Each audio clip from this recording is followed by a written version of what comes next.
नमस्कार, आप देख रहे हैं एनएसडी टाइम्स, जहां आपको देखने को मिलती हैं पल पल की खबरें। मैं अंजलि हाजिर हूं आपके सामने इस खबर के साथ। जौनपुर सुजानगंज विकासखंड के ग्राम पंचायत रामनगर में विकसित भारत संकल्प यात्रा कार्यक्रम हुआ। संपन्न कार्यक्रम के मुख्य अतिथि रहे भाजपा के पूर्व विधायक सुरेंद्र सिंह एवं भाजपा के मंडल अध्यक्ष पम दिलीप कुमार शर्मा दिवाकर सिंह, नेहा पटेल, संदीप सिंह, सुनील पटेल, राजकुमार, सरोज प्रहलाद सरोज, ग्राम प्रधान कोटेदार संजय पटेल एवं विकासखंड के अधिकारी इंद्रभूषण दुबे, करमचंद मौर्य, युगल कुमार, मुकेश कुमार पांडे, संदीप मिश्रा, समस्त गांव के लोग रहे। उपस्थित कार्यक्रम का मेन उद्देश्य रहा जिन लोगों को सरकार की योजना का लाभ नहीं मिल पा रहा है, जैसे शौचालय, आवास, pension, ration card, Ayushman Bharat card एवं अन्य योजनाओं का लाभ उनके ही ग्राम पंचायत में जन चौपाल के माध्यम से जो लाभार्थी हैं उनका नाम नोट करके दिया जाए। देखे जौनपुर के मछली शहर से रवि मिश्रा की यह खास खबर। जो विकसित भारत संकल्प यात्रा चल रही है, इसका मेन मकसद क्या है?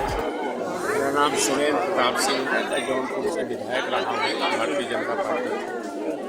विकसित भारत संकल्प यात्रा जो चल रही है, सरकार की जो योजनाएं हैं, विशेष रूप से गरीब कल्याण योजनाएं, दर्जनों योजनाएं ऐसी हैं, इनको आम आदमी तक जागरूक करना, पहुंचाना।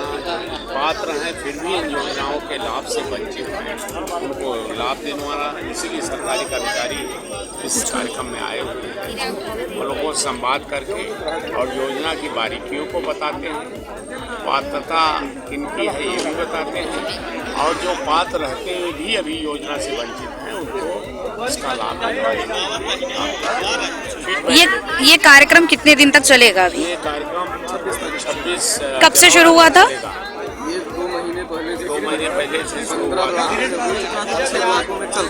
ये भारत के प्रत्येक गांव में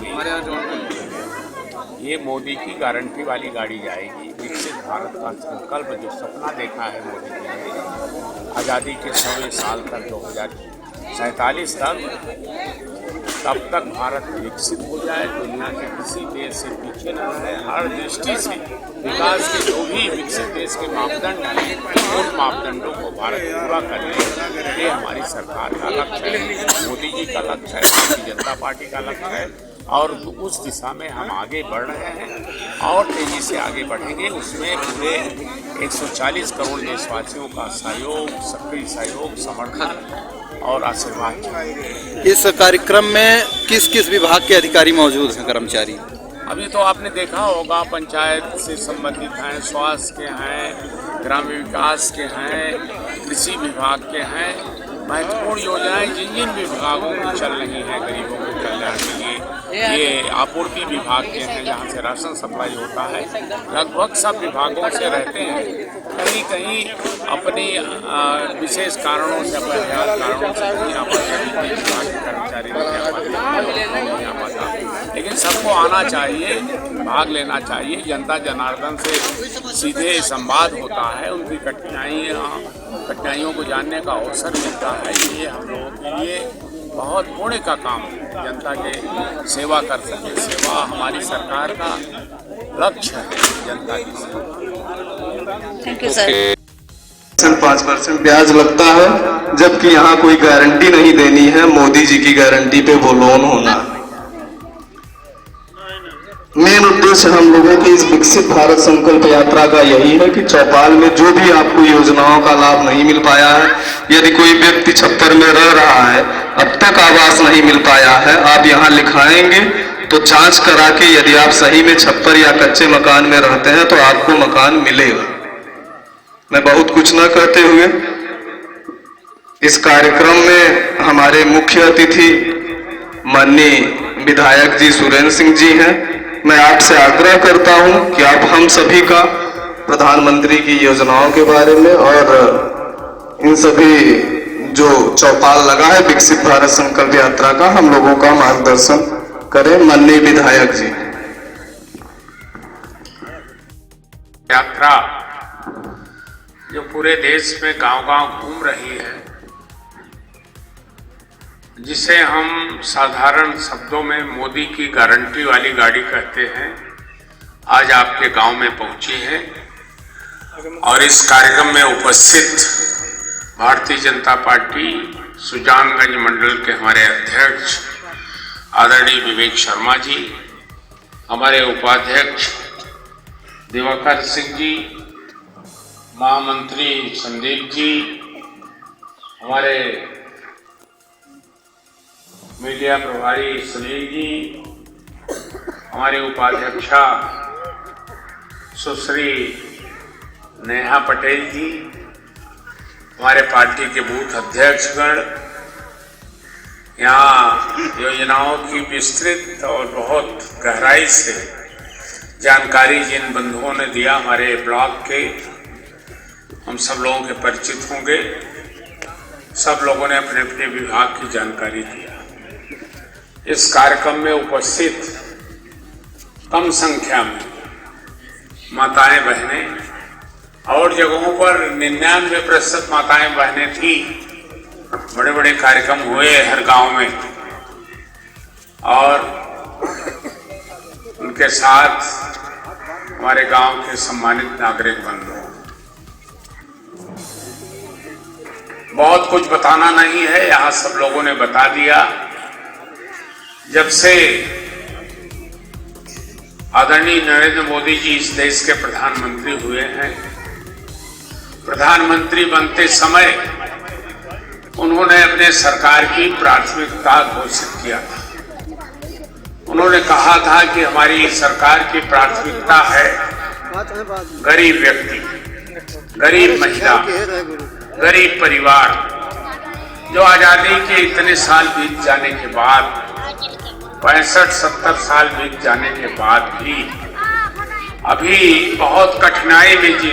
अरे माताओं, अरे भाई अरे सरकार की सारे क्रियाकलाप का केंद्र गांव का गरीब आदमी, जिसको आजादी के 70 साल बाद भी मूलभूत सुविधाओं से वंचित रहा। 2 जून की रोटी बड़ी मुश्किल से मिलती है उसको, स्वास्थ्य की समस्या है, बीमारी है, गंदगी है, आवास नहीं है। 18,000 गांव में बिजली नहीं पहुंची थी। करोड़ों लोगों के घर में बिजली का लट्टू कभी नहीं चला, शौचालय नहीं है।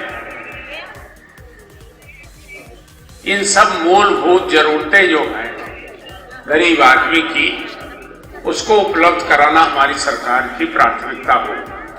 इसलिए उन्होंने कहा था कि हमारी सरकार के खजाने का मुंह गरीब की झोपड़ी में खुलेगा।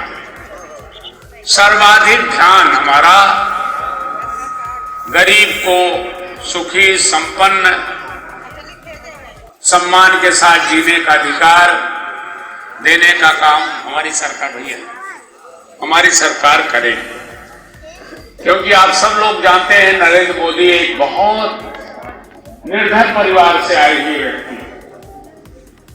उनकी मां अपने आसपास के घरों में बर्तन मांजती थी, पानी भरती थी, झाड़ू लगाती थी। ऐसी मां का बेटा नरेंद्र मोदी है जो आज देश का प्रधानमंत्री। तो गरीबों के सामने जो संकट है, जो चुनौती थी, जो मूलभूत समस्याएं थी, उससे सुपरिचित। बताने की जरूरत नहीं है कि देश में गरीबी है, देश में गन्ना क्या है और गेहूं क्या है, दोनों में अंतर क्या है। हमारे कई प्रधानमंत्री ऐसे हुए ये गेहूं और गन्ने का अंतर नहीं समझते थे, शरबत और गन्ने का अंतर नहीं समझते थे। वो भी देश के प्रधानमंत्री हुए। उनकी तुलना में गांव का एक ऐसा व्यक्ति जो इतने निर्धन परिवार से आया है, वो गांव की गरीबी की समस्या समझता था। इसीलिए देश के एक ऐसे प्रधानमंत्री नौजवान हुए जिन्होंने कहा कि हम 100 रुपया भेजते हैं, गांव तक केवल 10 रुपया पहुंचता है। वो बहुत मजबूर प्रधानमंत्री थे। उनके अंदर इच्छा शक्ति नहीं थी कि दिल्ली से 100 रुपया जो जाता है वो गरीब तक 100 रुपया पहुंचे, इसकी कोई व्यवस्था उनके सामने नहीं। एक भ्रष्ट तंत्र था जो 85 रुपया खा जाता था। भ्रष्ट तंत्र नेताओं का हो सकता है, मंत्रियों का हो सकता है, भ्रष्ट अफसरों का हो सकता था, जनप्रतिनिधियों का होता था, लेकिन मोदी देश के मजबूत प्रधानमंत्री, दृढ़ इच्छा शक्ति वाले प्रधानमंत्री हैं। उन्होंने करोड़ों लोगों का बैंक में खाता खुलवाया। जो गरीब बैंक की तरफ मुंह न करके देख नहीं सकते थे, ऐसे करोड़ों परिवारों को कहा कि नहीं, बैंक में आप खाता खुलवाइए। लोगों ने कहा पैसा नहीं है, 500 रुपया 400 रुपया लगता है बैंक खाता खुलवाने में। उन्होंने कहा नहीं, सब फ्री में बैंक का खाता खुलवाएं, बिना एक पैसा बैंक के खाते में जमा किए हुए आप खाता खुलवाइए, जिसका नाम उन्होंने जनधन खाता दिया। और 50 करोड़ जनधन खाते इस देश में मोदी के आने के बाद खुले। क्यों खुलवाया? उन्होंने कहा था कि ना 100 रुपया भेजेंगे तो 100 रुपया पहुंचे। उन्हीं जनधन खातों के माध्यम से सरकार की जो सैकड़ों लाभकारी योजनाएं विशेष रूप से गरीबों के लिए चलती हैं, उनको जो पैसा मिलता है कोई बिचौलिया खाने नहीं पाता। प्रधानमंत्री अपने कार्यालय से एक बटन दबाते हैं और करोड़ों खातों में सरकारी पैसा पहुंच जाता है। पहुंचता कि नहीं? 5 सेकंड में पहुंचता है। सुजानगंज में आपका जो बैंक है, जिसमें खाता आपने खोला है, अगर किसी को प्रधानमंत्री आवास स्वीकृत हुआ है, उसकी पहली किस्त जारी होती है, 5 सेकंड में आपके खाते में आ जाती है। करोड़ों किसानों को सम्मान देने का काम हमारे प्रधानमंत्री ने किया।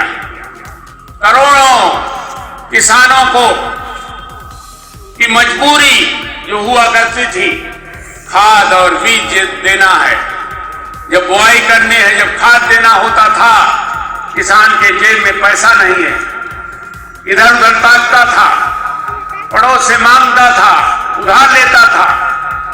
लेकिन प्रधानमंत्री ने कहा कि नहीं, किसान सम्मान निधि कम से कम 500 रुपया खाद और बीज के लिए हर महीना आपको देंगे और 6000 रुपया वार्षिक किसानों को सम्मान, करोड़ों किसानों को सम्मान निधि मिलती। सम्मान निधि जब जारी किया जाता है दिल्ली से, तो 5 सेकंड में सुजानगंज के आपके खाते में पहुंचा। शौचालय के लिए जो पैसा जारी होता, हमारी महिलाएं, प्रधानमंत्री ने लाल किले से कहा था, हम गांधी जी को अगर सच्ची श्रद्धांजलि देना चाहते हैं, गांधी के सपनों का भारत बनाना चाहते हैं, तो भारत को स्वच्छ रखें। और भारत को स्वच्छ रखने का मतलब गांव को साफ सुथरा रखें। और उसके लिए सबसे ज्यादा आवश्यक है, करोड़ों गरीब लोग खुले में शौच जाए। पुरुषों ने संकोच, दिन के उजाले में भी खेत में चले जाते थे। सोचिए हमारी माताओं बहनों के बारे में, इनको शौच जाने की जरूरत होती थी, पेट में दर्द होता था, रात के अंधेरे का इंतजार करती थी, सूरज डूबने का इंतजार करती थी। ये मजबूरी इनके सामने थी, तब ये शौच जाती थी रात के। मोदी जी ने महिलाओं की, बहू बेटियों की मन की बात समझी, उनकी मजबूरी को समझा, इसलिए कहा कि नहीं, देश का कोई ऐसा घर नहीं बचना चाहिए जहां शौचालय न हो। इस खबर में बस इतना ही। बने रहिए एनएसडी टाइम्स के साथ, मिलते हैं अगली खबर के साथ। तब तक के लिए मुझे दीजिए इजाजत। अगर आप ये वीडियो फेसबुक पर देख रहे हैं तो हमारे पेज को फॉलो करें, और अगर आप ये वीडियो यूट्यूब पर देख रहे हैं तो हमारे चैनल को सब्सक्राइब करें, और आगे आने वाली वीडियोस को देखने के लिए नोटिफिकेशन के आइकन को प्रेस करें।